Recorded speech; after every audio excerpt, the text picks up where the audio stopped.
అపోస్తుడైనటువంటి పౌలు గారు తిమోతికి రాసినటువంటి 2వ పత్రిక 2వ అధ్యాయం 1వ వచనం, నా కుమారుడా, క్రీస్తునందున్న కృపచేత బలవంతుడవు కమ్ము. ఒకానొక దినమున సాంసోను తిమ్నోతులో కొదమ సింహాన్ని మేకపిల్లను చీల్చిపడేసినట్టు చీల్చిపడేశాడు. ఎందుకో తెలుసా?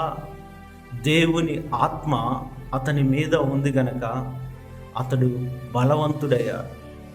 ఒకానొక దినమున ఆయన 300 నక్కలను పట్టుకొని వాటి తోకలకు దివిటీలు వెలిగించి ఫిలిస్తీయుల గోధుమ పంటలను, ఒలీవ తోటలను, ద్రాక్ష తోటలను కాల్చివేశాడు. ఇంకా సాంసోను పచ్చి గాడిద వెంకతో 1000 మంది ఫిలిస్తీయులను చంపినటువంటి మగధీరుడు. అంత బలవంతుడు. అంత బలవంతుణ్ణి ఎలా పడగొట్టాడు అంటే సాతానుకున్నటువంటి బలం.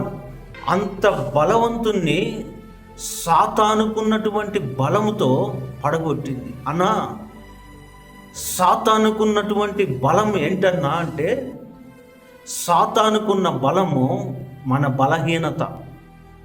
అందుకని తిమోతికి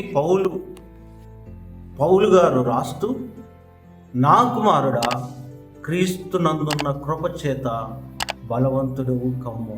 మనం కూడా మన ఆత్మీయ జీవితంలో సాతానుకున్న బలం ఏంటయ్యా అంటే మన బలహీనత కనుక మనమందరము సాతానుకు చోటివ్వకుండా క్రీస్తునందు బలవంతులమై ఆయన రాకడకు సిద్ధపడదాం.